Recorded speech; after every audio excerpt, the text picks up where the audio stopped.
Hi there. Welcome everybody. I can see that you are starting to arrive. We've had actually just over 370 people register for tonight, which is fantastic. I know you'll not all make it, but yeah, we'll kind of do intro for a few minutes just so we can give people time to connect. If you have any tech issues, there's a reconnect button at the top, so try that. If you're on Internet Explorer or Opera, it doesn't work so well, so you're better off being in Safari or Chrome or Firefox. But hopefully it should all work quite well. So welcome, Hazel. Hazel, as I'm sure everybody that's attending knows, is a professional climber and a mental training coach. She was the first British woman to climb E9 Trad and to free El Capitan in Yosemite.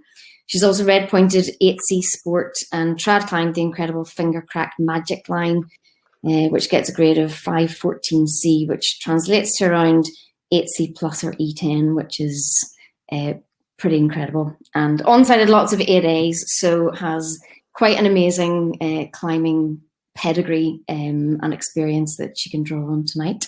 So welcome, Hazel. Good to be here. Thanks for having me. No problem. Stress, anxiety and fear is absolutely universal. So no matter whether you are a brand new climber or whether you've been climbing for forever, at some point you will experience that, and it will come to people in different ways. Some of us have got quite good at hiding it. Other people will have meltdowns at crags. I have fallen into both of those categories at times. Hazel, you may well have done as well. So, you know, it's a universal topic, and I know it's going to be of great value to everyone. So let's just get into some of the questions. We've got some that have been submitted in advance, and we've got some other ones prepared. So actually, first of all, Hazel, do you want to tell us a wee bit about your background and in particular your interest in mental training and mindset, just to kind of give people a background as to why we're having this conversation?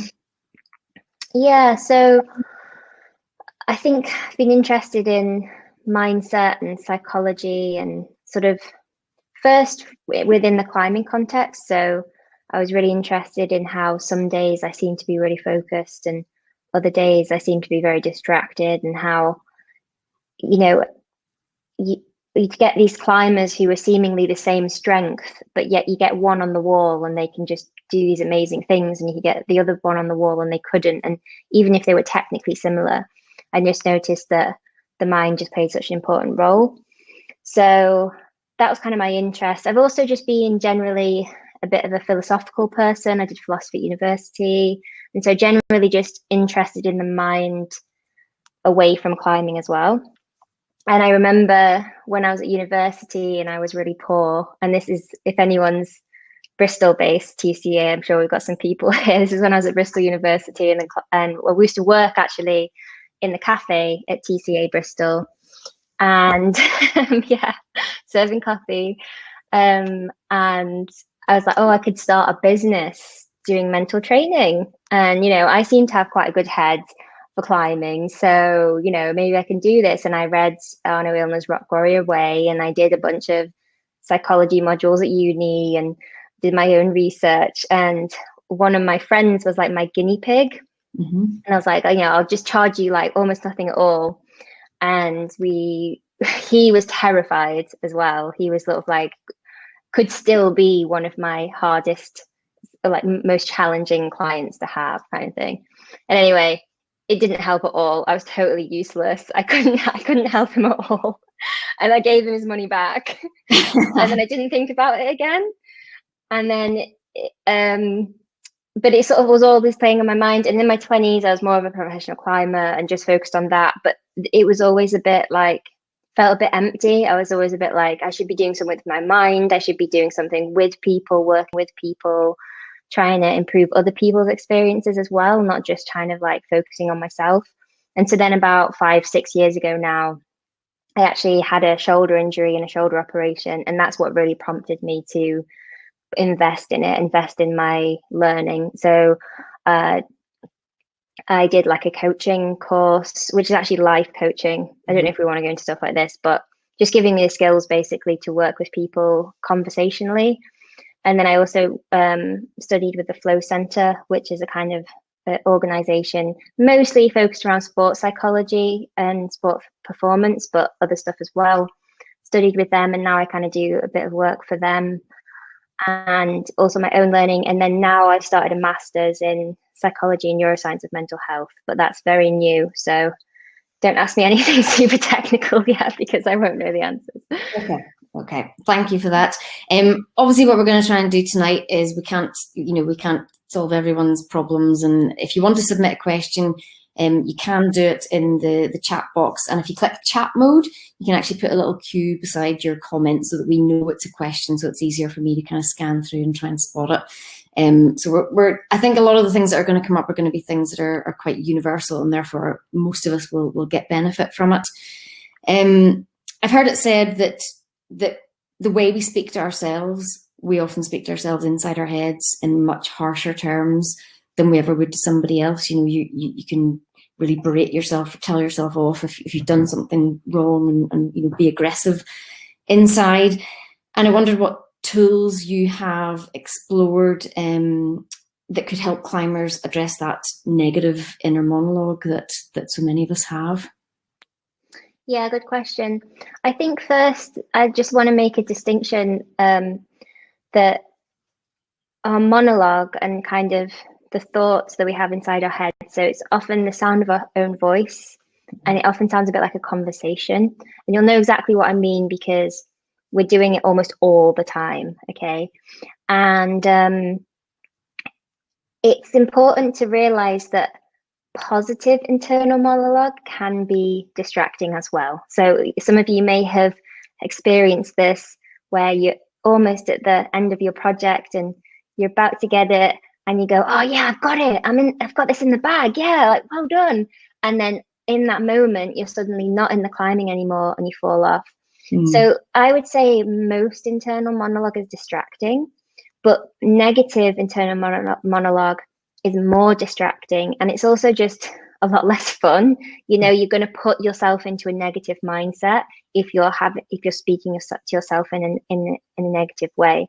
And there's various things you can do about that. I think one nice little tip is first, actually, we need to be aware. So I'll probably end up repeating myself a bit over the course of the conversation, but before we can do anything in mental training, we need to build some awareness around our own psychology. So to do that, firstly, you might start meditation practice. So you get some kind of introspective training, and you start to notice when thoughts arise in our mind, because basically we spend most of our time lost in thought. And we have to learn to be able to notice when we're lost in thought and kind of pop out of it. And, you might have noticed, like, if you have a job and you work at a computer and you suddenly, you're not looking at the computer anymore, you're looking off into the distance, and your mind's just churning with all these stories we tell ourselves. And so meditation is really great because it teaches us to kind of step off that hamster wheel. We notice sooner. It's not to say we stop to being lost in thought. It's to say that we notice sooner when we're lost in thought. Yeah. So that's one thing. Another thing, specific to negative thinking, a nice little thing you can do is kind of ask yourself, would I speak like that to my friend? And if the answer is no, then maybe change the way that you're speaking.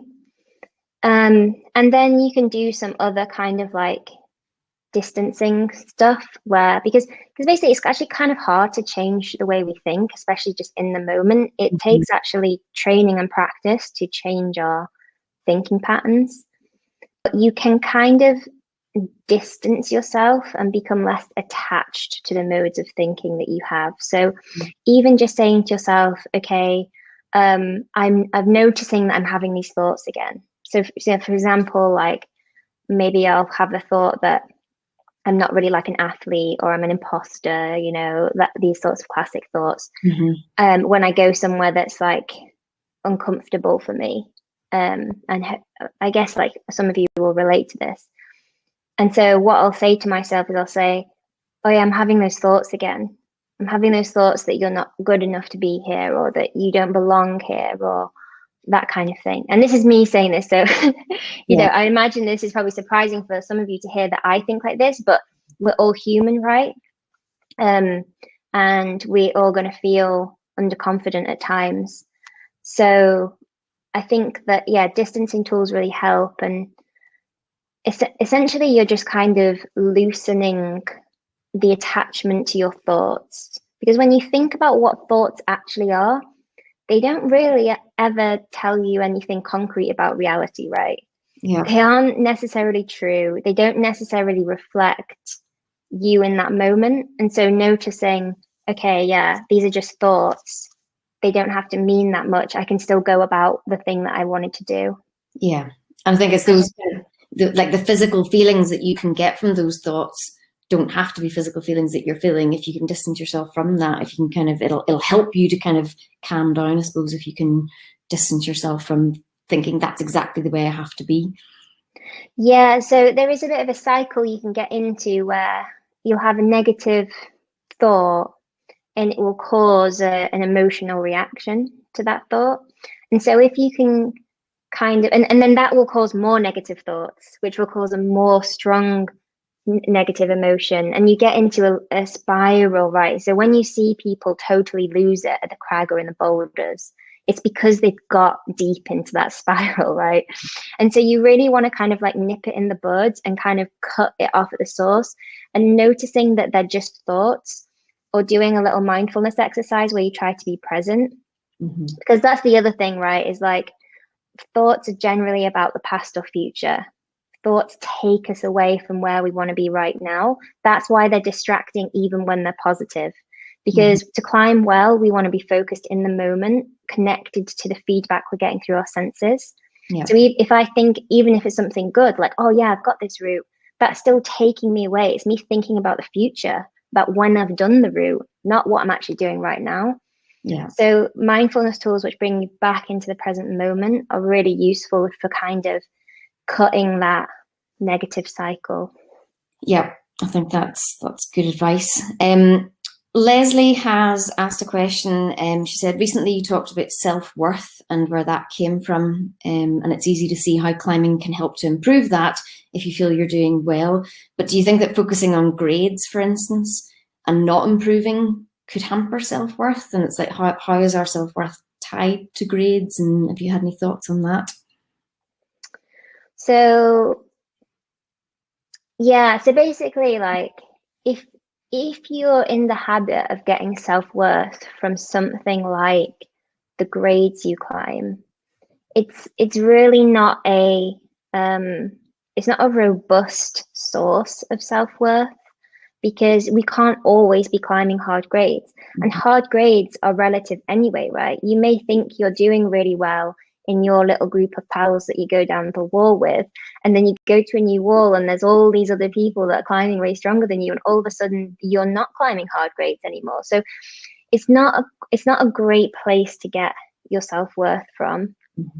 And generally, like, anything achievement based, which is to say stuff that's, you know, where we compare ourselves to others, is a vulnerable place to get self-worth from. It's just not gonna be useful for you. But you know what, like, actually self-worth is kind of an interesting and complex topic, because although we want to kind of get self-worth from just the belief that we're worthwhile people and that we're deserving of all the things that humans are deserving of, we don't want to let that run into kind of egoism and kind of like bolstering the self too much. You know, when we get attached to like me, I, and like I can do this and I'm that and da da da, then that's also not that great for our mental health either. So it's actually kind of complicated when you start digging into the concept of self-worth. But you can use self-efficacy to help you grow self-worth. Like, if you think about kind of like a tree, and at the bottom the roots are like deep self-worth, At the top in the branches, you'd have self-efficacy, which is to say, like, oh, I did this thing, I'm a capable person. And so then it can kind of trickle down. So it's not to say that things you're doing in the world can't help you build self-confidence. It's just what things you pick. And if you're saying, okay, I'm better than that person, and that proves my self-efficacy, and that trickles down, that's not going to work so well, because there's always going to be someone who's better than you again. And what if that person improves? You suddenly lose it. So it's more going to be, okay, there was this thing that I personally found challenging, and I kind of persevered with it. Or even if it was, I quit at the right time, and it was brave for me to quit at the right time, that could also give you self-worth and self-confidence. So it's quite complicated, basically, but there's a few things to think about. Yeah, I think that, you know, that kind of self-worth tied to grades is about that being tied to the success and the ultimate send. Whereas I think I've heard you talk a lot about kind of process and how climbers should maybe focus on the process more than necessarily that final tick. Exactly, yeah. Okay. Duncan has asked, and I'm not sure necessarily if we can answer this, maybe it's perhaps more a physical thing than a mental thing, but Duncan has asked recently, I've had repeated injuries from climbing, not from falling, but things like rotator cuff tendinopathy. And these have occurred despite the fact that he's been doing lots of physio, but he's now really worried to try hard and push himself in climbing because he's worried that he's going to re-injure himself. So it's maybe just kind of ruminating on the fact that you might injure yourself, and is now feeling that is holding him back. Is there anything that you would kind of offer advice-wise for that? Yeah, injuries are difficult. I've got a lot of experience with injuries. And I guess, you know, you can think about it like any other distraction. It's something that you're focusing on that's not climbing. And so you can say, okay, how do I remove that as a distraction? So you could get better is the best thing you could do. Like, you could get healthy in your body so that it's not a distraction anymore, which means seeing the relevant professionals, physios, doing the relevant rehab. And the thing that I really learned from my shoulder stuff is that you have to do, like, you have to be strong, like you have to do strength training to feel confident in your body. So for years after my shoulder operation, I just wasn't confident, but I was too scared to do the strength training because I was also worried I'd hurt myself in the strength training. Yeah, really, I just had to. It's all about kind of risk in a way. It's like weighing up risk, and which is really difficult and stressful, and you know, it's really challenging to deal with. But the best way you can remove that as a mental distraction is to try to get healthy. If it's not possible, and in the interim, whilst you're still unhealthy physically, you're still injured, then it's about focusing where you can. So improving your focusing skills so that when you don't need to be worried about whatever injury you've got, you can focus on the climbing. But also, it's like, if you're really aware, you're going to probably be more aware of the injury as well.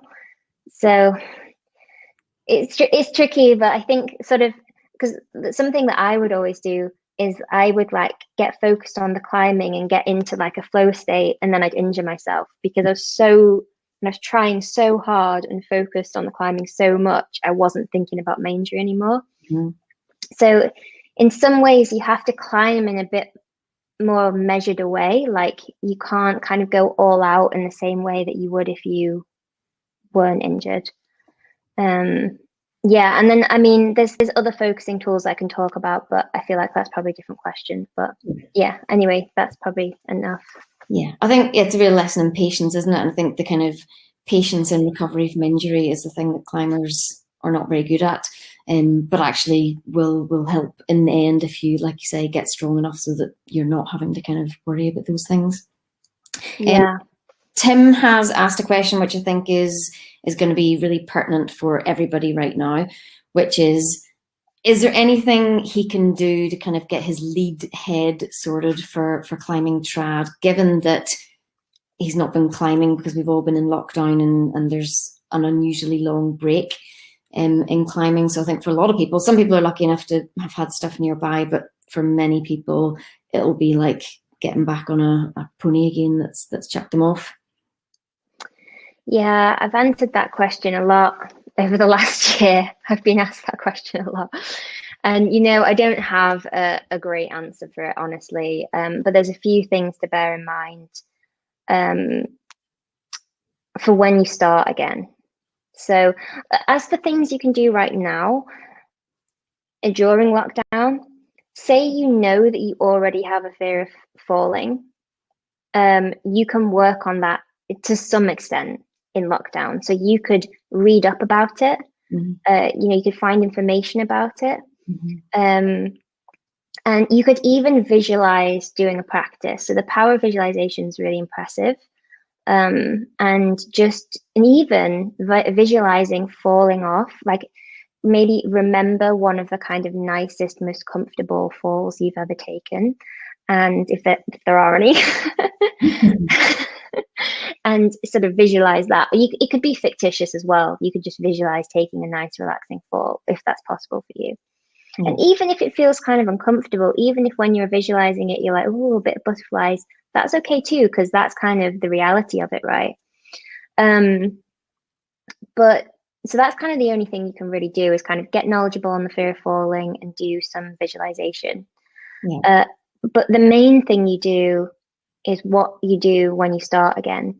And the main thing to remember is that your comfort zone with climbing will have shrunk.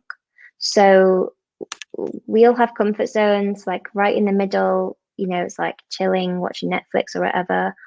And then as we add more stress to our experience and things become more uncomfortable to the point where we leave our comfort zone and we're in our stretch zone. And our stretch zone is when we kind of like stretch ourselves and it feels a bit uncomfortable and it's a little bit stressful and we have a tendency to want to run back into our comfort zone. But that's also where like amazing things happen. It's where we kind of enter flow state. It's where we've probably done most of our proudest climbs have been in our stretch zone. And then as we add more stress, we get into our panic zone. And the panic zone is really not a helpful place to be at all. That's where we have traumatic experiences that end up shrinking our comfort zone afterwards. Whereas if we operate in our stretch zone, we slowly stretch our comfort zone, right? So when I started climbing, top roping in the climbing wall with my dad was uncomfortable. But throughout the 20 odd years that I've been climbing, I've operated in my stretch zone, and that's my comfort zone now includes, all sorts of climbing, like trad climbing and what have you. So it's really just a process of learning, but with this psychological component. So if you don't operate in your stretch zone and you don't even go climbing at all, your comfort zone is just going to be slowly shrinking over time. And that's horrible, I know, for you guys to hear. And some people, they get right back at it and they're like very psychologically resilient and they can get straight back at it. But why not go, okay, maybe my comfort zone has shrunk a bit. So the first day back, I'm just going to do stuff that I know is super duper comfy for me. And I'm going to slowly build out from there, because it's much better to build slowly back into it than to guess that you're right back where you were when you left off. And this is mentally as well. So people think, oh yeah, well, I know that I'm physically less strong and fit, and they don't even think about their psychology. But mentally, it's almost more dangerous, right? Because say you were like leading HVSs when you last were climbing, and you like go out that next day and get on a HVS after having like 8 months off or whatever, you could end up getting yourself into like a really traumatic experience, which then shrinks your comfort zone right down. And then you have to build up from severe or whatever after that. And you really have to put a lot of effort into your mental training to get back to where you were. Whereas if you just started on severes and we were all comfy, sat on your gear, reminded yourself that the gear holds, maybe taking even a few practice falls or something and build back up into it, then you'll get back to where you were much quicker in the long run. Absolutely. I mean, it seems like perhaps an obvious thing to say, but I think a lot of people will need to hear that because they'll just be so psyched I mean, it sounds so obvious, doesn't it? But seriously, the amount of climbers who don't think about their psychology and what they're comfortable with and how that changes over time. Yeah. You know, I think I would say most climbers don't think about that. So. And how damaging it can be if you do push it too soon. And yeah, that's good to be aware of. So Megan has a question saying, as someone who's doing a psychology degree at university now, do you think there's room for more research coaching for climbing psychology? She would love to specialise in it. Do it. I mean, I just think that it's so underrepresented. I mean, how many physical coaches do I know of in the climbing world? Like every climbing wall has got like 20 coaches attached to it, right? That you could get physical training advice from. But how many climbing walls have got 20 psychologists or sports psychologists or mental training coaches attached to them that you can get mental training advice from? I mean, there's only a few people in the UK that are working in this field, right? I'm not even a psychologist. Like, I'm mostly self-taught. So, you know, if you do a psychology degree and, you know, do some of your own self-learning, because there's definitely different concepts going on here. But, you know, especially like if you study kind of like stress and anxiety and stress responses and that kind of thing, like you'll definitely be, I think you'll have a job. Sounds like good advice. Everybody's signing across the country now. Caroline says, have you ever been in a terrifying climbing situation where you didn't know how you could get out of it? And what processes did you go through to overcome that? Or have you helped somebody who's had that experience? Yeah, so my most terrifying climbing experience wasn't actually happening to me, if you know what I mean. It was, but I wasn't in danger. It was my partner that was in danger. So I had like led a pitch, and then as in the Alps, and it was all chossy, and my partner was coming up, and a piece of my gear fell out, and the ropes then fell over or fell onto a loose block, which was directly above him. So if he'd fallen off, this block would have knocked off and hit him. Yeah. And it's basically the only time I've really panicked. And I think it was because I wasn't climbing. I was just staring at this scene that I thought was going to unfold. Yeah. So that was what was the most terrifying experience I've been in, I'd say. And at the time, I had no tools to deal with it at all. I hadn't started any of this training yet, and I was just kind of in the panic. And you know, I've recovered from it fairly quickly, and that's probably to do with the years of training I've had being scared and recovering, right? It's like even though I didn't have the sort of the academic tools or the mental training tools yet, I still had experience being scared and overcoming it. And then, yeah, I mean, I get scared all the time. Like, you know, it's almost like, and I deal with it all the time. You know, it's like, when you start doing the mental training, you actually become more in tune with your comfort levels. Like I've worked with people in the SAS, and they're kind of like trained to just do the job even when they're scared, right? They just do it scared.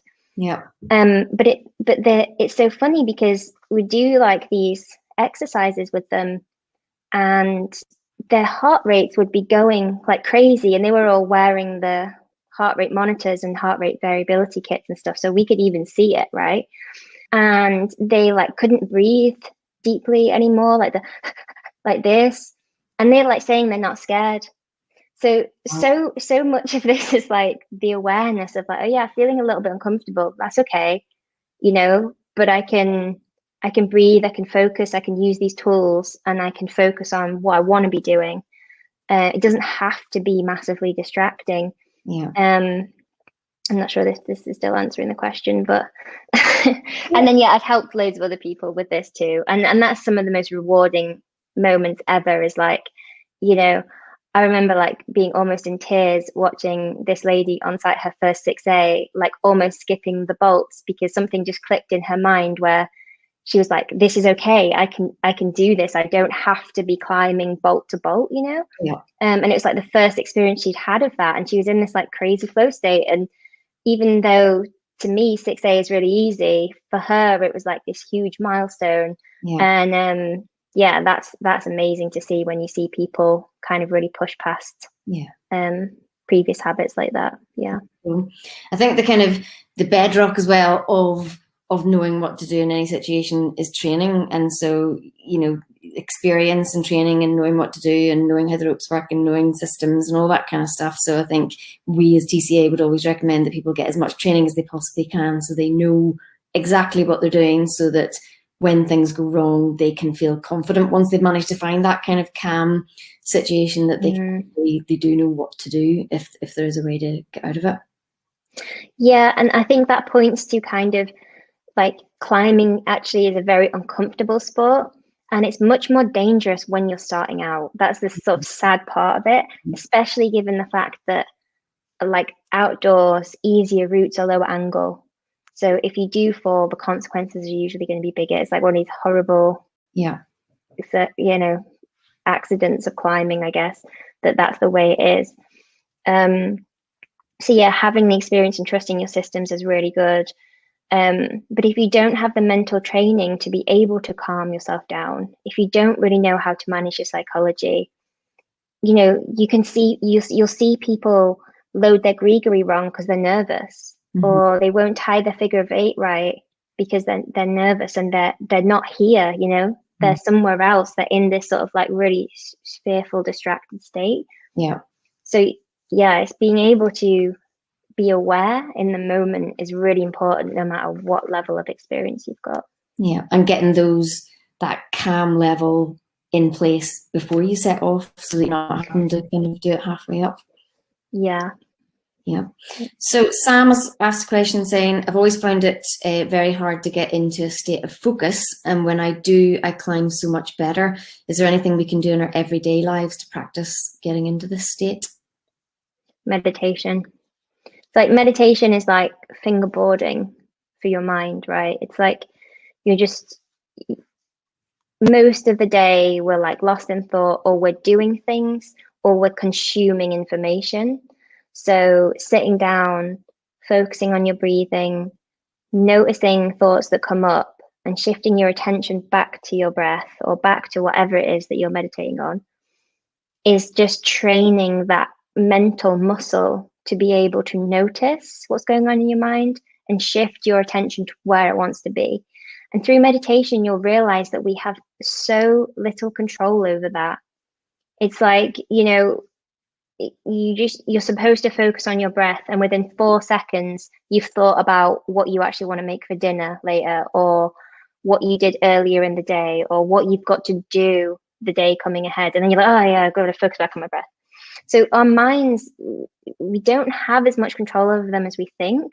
And it's very hard for us to focus, and so meditation is difficult at first because the start, all you're noticing is how distracted you are and how your mind is not you're not the master of your mind in a way. It's like you're a slave to your own thinking. So at the start is quite frustrating. And so I recommend for anyone who's either not meditated before or you're struggling to start a practice, just start very small, like anything that you can commit to, even if it's like 2 minutes.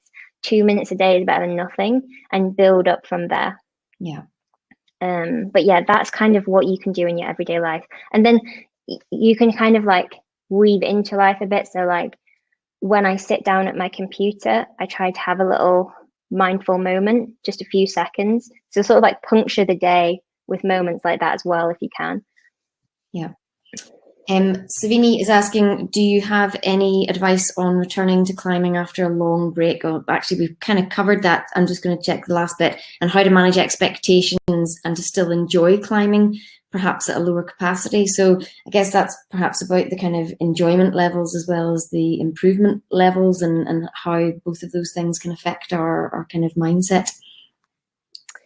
Yeah, so I would say, so this really comes down to like what you're prioritizing. Like, are you prioritizing achievement and kind of this feeling that you've done something, or that you've you've reached your expectations that you've put on yourself, kind of thing? Or are you prioritizing development and learning and enjoyment? And if you prioritize learning and development and enjoyment, you will end up a better climber. So it's not to say that these things are like contrary to performance. People think that to have a performance mindset, you need to be really like, oh, climb the best. And I know that this isn't what he's quite asking, but he's saying, you know, like how to manage expectations and still enjoy climbing, perhaps at a lower capacity. Like, first of all, like it is a bit crap, like going back and being not as good, but you will get back to where you were. And if you prioritize learning and development, you focus on that. So basically, like, so much of developing and improving in climbing is like getting the challenge level right and learning to love the challenge level set to pretty high. So like when I had my shoulder operation, prior to the shoulder operation, I was on sighting 8A. When I first got back, like when I was able to actually climb a rock again, I was on sighting like 7A plus.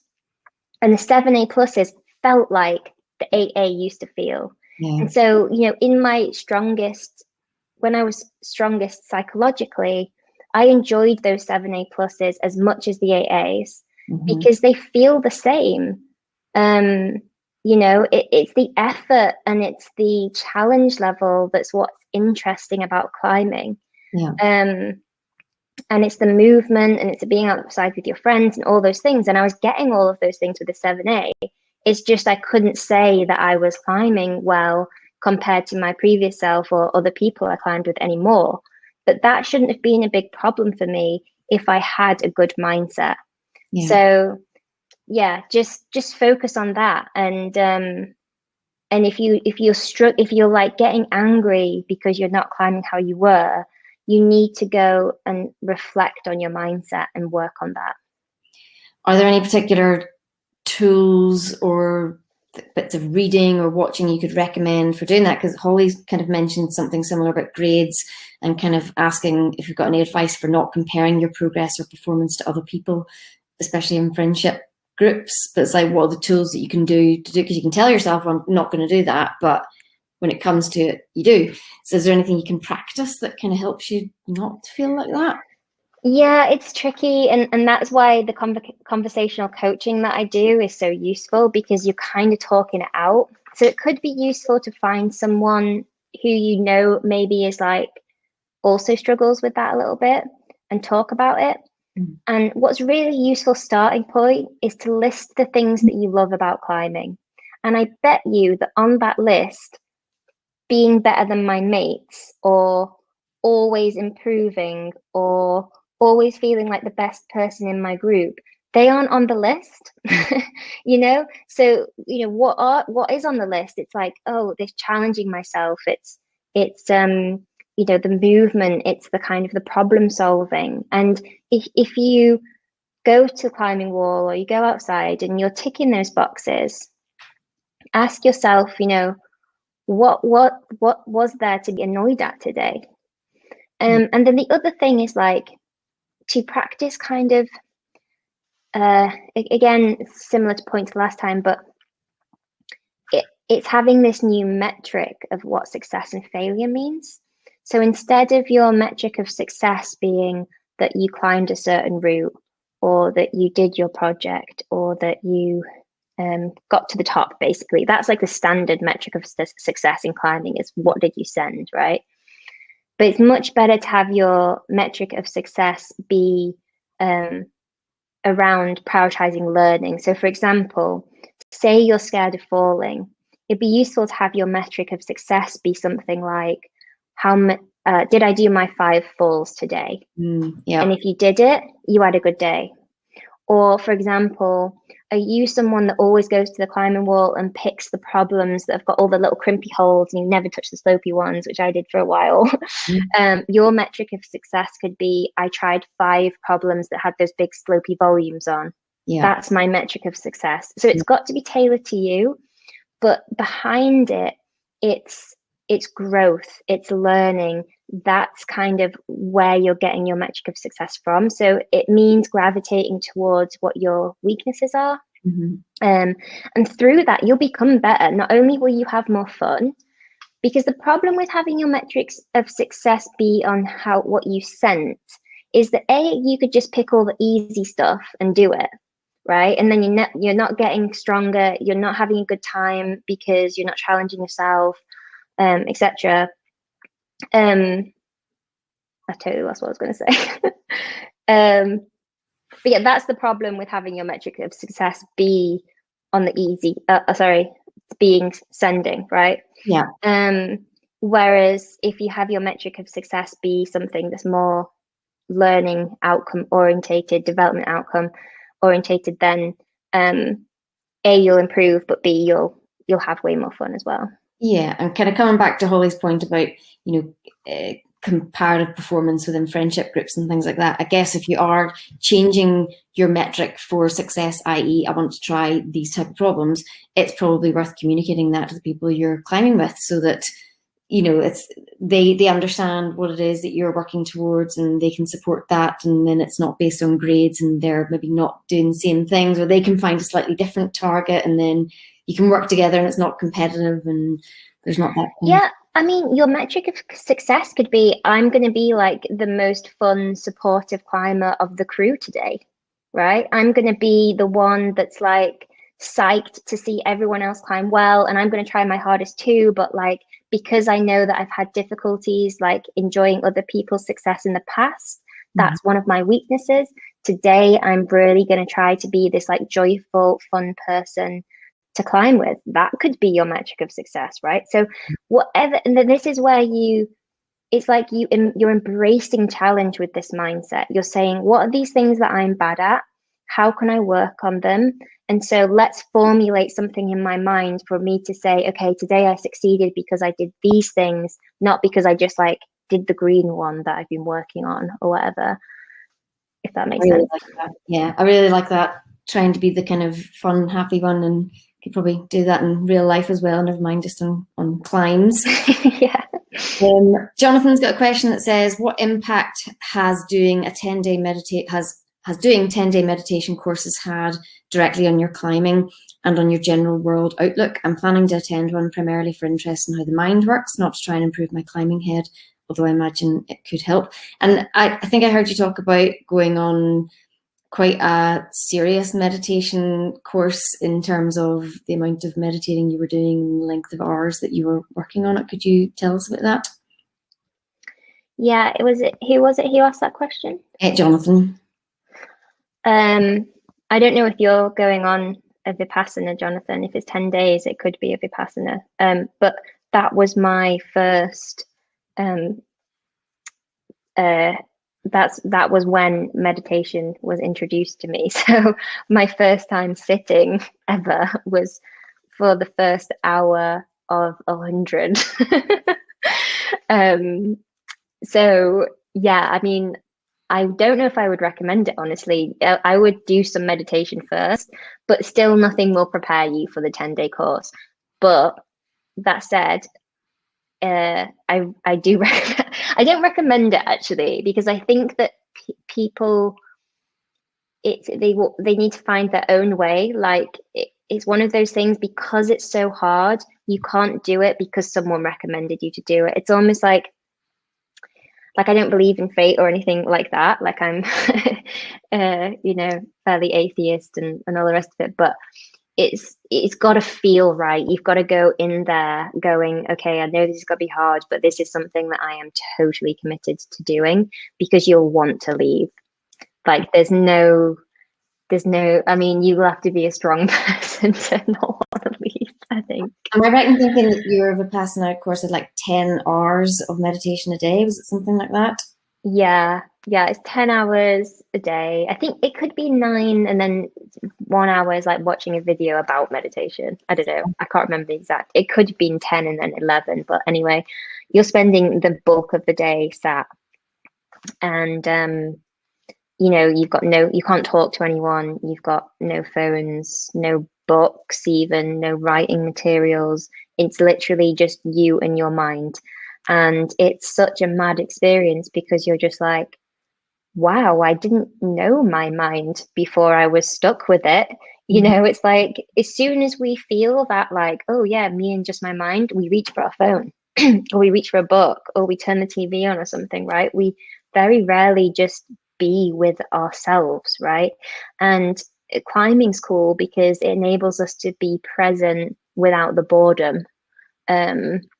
You know, and that's why I think we all love it so much, right? Because we can be kind of in the moment, moving our bodies connected to where we are, without that churning thought that we get a lot.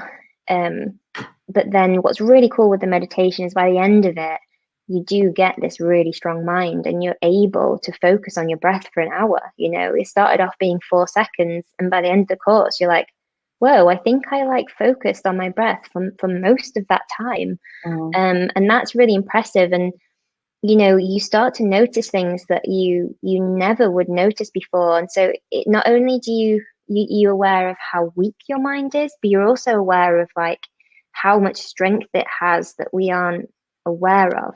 So like you at the start, you know, you're focusing on the breath coming in and out of your nostrils, and at first you can barely feel the sensations there. And then at the end of it, and they tell you, this is just an example, but they tell you not to bring any deodorant, like sprayable deodorant. Like they say, like, don't have anything scented. And you're like, that's weird. That's some like hippie stuff.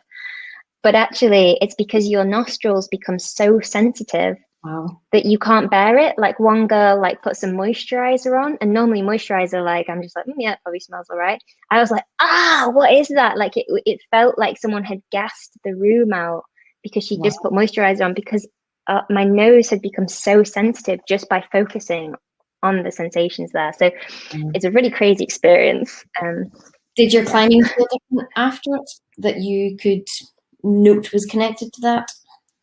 Sorry, what was that? Did I notice change in my climb? After you did the meditation course, did you feel that your climbing was different after that in any way? Well, I've done 3 of them now. The first one, I wasn't climbing after it because it was around the time I wasn't climbing with my shoulder. The second time, I noticed, yeah, it changed a bit, but it's hard to say it changed because it was just, you know, you don't change as a person afterwards or anything, but you're just more aware and you're less reactive. And so I noticed myself being less afraid. Like I was climbing in the Alps after the second time, and I would, before going into the course, I would maybe just feel a little bit anxious before doing something kind of big and scary. And I noticed that I was more okay with it. I was more just like, yeah, whatever's going to happen, you know? Yeah. And it's not to say that made me, I think some people think that like to become more zen and like strong-minded from meditation is to kind of detach from things and not care about things. But it's not that. It's more subtle than that. It's like you're still just as motivated. You're still just as eager to get things out of life, but you loosen this attachment that we have to things that causes a lot of anxiety. It's kind of the best way I could explain it. Okay. Rose has a question here. How do you get into a better headspace on those days when you climb or train and you're actually really not feeling it, or you're in a less positive headspace? Is there anything you can do to get away from that? Yeah, I find this question really difficult to answer because I feel like in many cases there's a reason why you're in a negative mindset. And so I can't really give you advice because, say, for example, you've had a really stressful week at work and you are just very, very kind of cognitively fatigued. Maybe you're physically fatigued. Maybe your stress levels are just, you know, you're a bit overwhelmed. And actually, maybe, you know, climbing really easy stuff would be nice that evening, or maybe actually it would have been better to like curl up in front of the TV.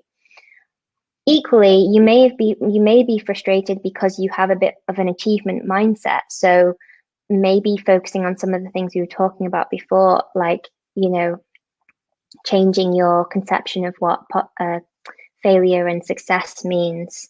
So, like, you could say to yourself, look, I'm just going to fund this session, whatever that means for you.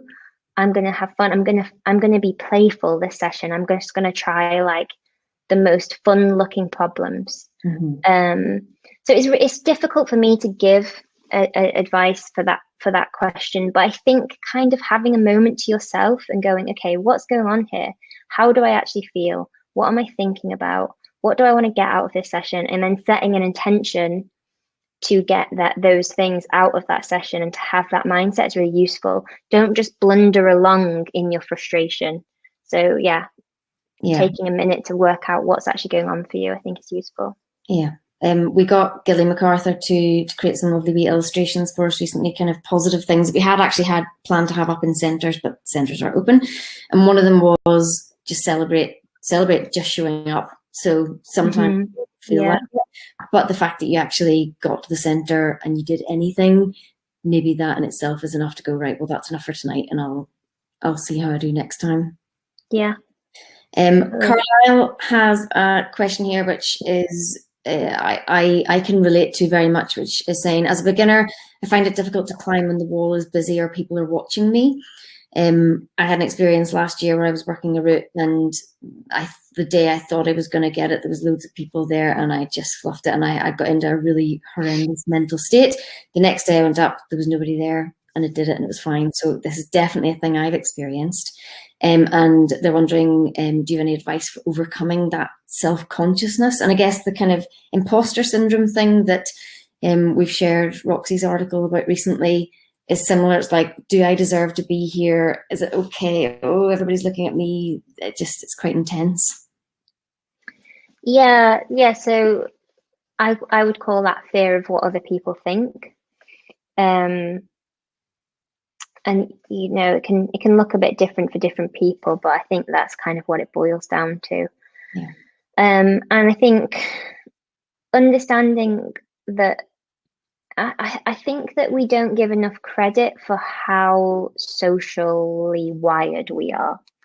So it's like when you take people out of the context and you say, okay, but do you actually think that they were thinking that? And you were worried that they were thinking that?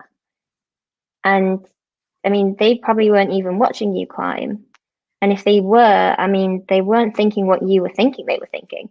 It's like when you take people out and you actually like ask them kind of objectively what they actually think was going on, it's sort of like intellectually we know that people generally don't care what we're doing, right? Because they're too wrapped up in what they're doing, but still we are so socially wired that so much of what we do is about other people's opinions of us, right? Like we can only exist as humans in groups.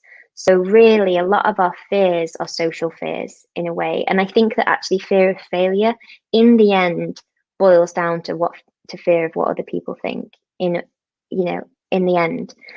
So I think first kind of like saying, okay, this is just like a thing that my mind does. I'm wired in this way to care about these social interactions and whatnot. And then to just try to have that objective stance. So first it's noticing that this happens, you're human, it's okay, it's normal, but then going, but what do I really think is going on here? And if they're anything like me, they're probably stood up there going, oh, I wish I was like her climbing, or him, I can't remember who asked, but or they're probably going, oh no, what are people thinking of me stood here not climbing? That's the reality of it, right? No one cares that much what anyone else is doing. So that really helps. And then the other thing that helps is just saying, okay, this makes me uncomfortable and maybe I won't climb as well, but that's okay because this is challenging. And if I'm being challenged, then I'm learning, I'm growing, I'm getting better at this. So if I can just climb when these people are here, that for me is training. And so it takes the pressure off doing the route. You're not saying, oh, I've really got to do the route, but these people are there and it's distracting and I really don't want to do the route. It's saying, here's my opportunity to train this thing that I'm bad at. Yeah. So in doing that, sometimes you climb better because you've actually taken, all of that pressure off doing the route, and actually you're doing, you're showing up, you're celebrating the fact that you showed up and that you're doing this thing that is hard for you. Yeah.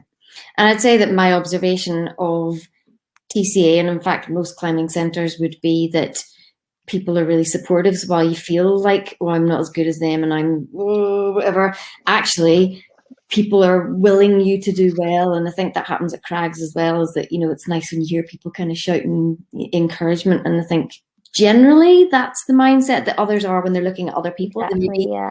Kind of being negative to themselves, but they're looking at others going, oh, well done. I'm glad you did that today. Yeah, definitely. I'm skipping through questions here because we've only got a few minutes left, so apologies to everybody that we've not quite got to. Catherine's asked, often whilst trad climbing, I'm maybe halfway up a route and I get to a rest, and when I look up and I see the next move, all I can think of is, I can't do that. How would you go about getting out of that mindset, or the things that you do if you're training somebody and they're literally just stuck on a route and they can't move up or down? Are there things that you can say to kind of help them in that situation? Yeah, so I'd say that again, I sort of have to fill in some gaps here about your experience, but usually I would say that's because of fear of falling. Because if you're really comfortable with falling and you look up at a hold and you think that you can't do it, you go for it anyway and you take the fall. Obviously, when trad climbing, you can't always take the fall. But then you should be thinking, okay, well, how can I make this safe?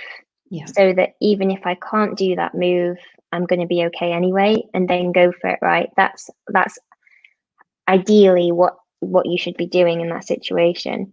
So if you are safe and you're stuck and you just can't commit to that move and it just feels like this terrifying, impossible thing, but you've got gear, I would say put another piece in, just because this is me being safety conscious.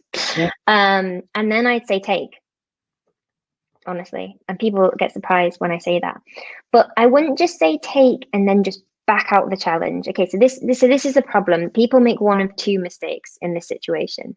They either push on and scare themselves witless and either take some fall that they're not ready for, or they're just shaking their way up this route, having a terrible time, or they say take and come down and just remove themselves from the challenge.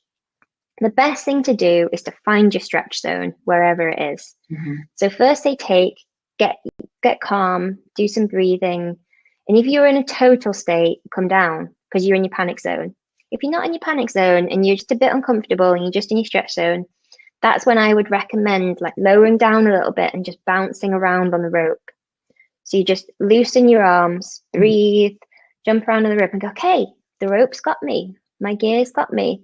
But if you're up here like this on the rope and you're stressed, yeah, you're not opening up into the experience. So I recommend doing that. And then you could even take some very small falls, just even with the gear above your head. So it's like essentially a top rope fall. Just kind of letting go, breathe out as you fall, have your belay not give you too much slack, and just get comfortable with where you are. We don't do that as climbers. It's just like, as a trad climber, it's like you never fall and you're just expected to just be brave and do all these routes and never really learn how to be comfortable with the gear that you've placed or with the rope or the systems or anything. So yeah, just say take, learn to get comfortable with it. And then you might find actually after some breathing and some chilling, you can push on and do that move that you said that you couldn't do before. And then that will be like a super empowering, wonderful experience, right? To go from I can't do it to, oh, I just did it. Yeah. And so that's my advice. I think that's great. I'm going to do one last question, which I think obviously we've talked a lot about stress and anxiety and things like that, but I think for mental health, it's also really important to celebrate the wins. So Emmy has said, what's your favourite post-Big Send treat? Oh, my treat preferences change quite often. But at the moment, well, always actually though, dark chocolate has got to be involved. I'm really into dark chocolate, like good dark chocolate. But like a beer, just any old kind of beer I like. And yeah, I don't know, maybe like beer and crisps. That's like the best thing on a sport climbing trip when you've like had a hard day of sport climbing. Beer and crisps, really satisfying. Sounds good to me. I look forward to future climbing trips when we all let out of lockdown. Yeah. That's past. So thank you, Hazel, and thank you, everybody. And I'm sorry I didn't get through all the questions because there were just so many. And I think that lots of the ones that we did go through were really useful for lots of people. If you want to hear more from Hazel, make sure you subscribe to her Curious Climber podcast, which she does with Mina Leslie Wojastic. Currently, you can't book one-on-one coaching with Hazel because she's too popular, and you just can't get in there. But she is now a Catalyst Catalyst climbing coach. So you will be able to access other one-on-ones as well as kind of Q&As online and things like that. No, I mean, you can try me for one-to-ones, especially if you're like, basically, I'm not taking any more long-term clients at the moment because I just want to make sure I still have time for them. If you want to have like 1 or 2 sessions about something like fear of falling, or like you want to brainstorm kind of what's going on for you and anything that you need to work on, then yeah, email me through my website. If you want to just kind of like be in the loop with mental training stuff and ask questions like this and, you know, connect with me time to time, then the Catalyst is good. And also, like, if you're struggling to get motivated, Catalyst is also good. So they do they do a workout every day. And so if, like, for lockdown, it's really fun because, you know, you mostly just do it with like your bodies, and you just need a yoga mat, and some of them are with weights and some of them with fingerboards, but some of them you don't need anything. And it's like a bit of a community, so it's just kind of like it gets you psyched basically more than if you're just on your own. Cool. Yeah. Good. If you want to also kind of find out more about on the topic of mental health and mindset, if you visit theclimbingacademy.com, we've put out quite a lot of bits and bobs recently and research and articles, including a nice article from Hazel.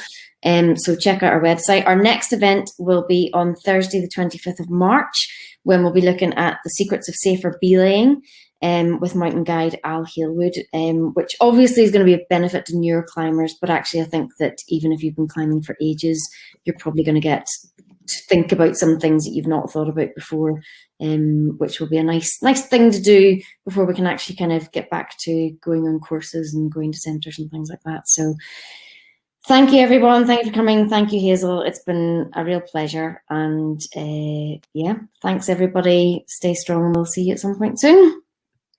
Thanks a lot. Bye. That was really fun. Cheers. Bye.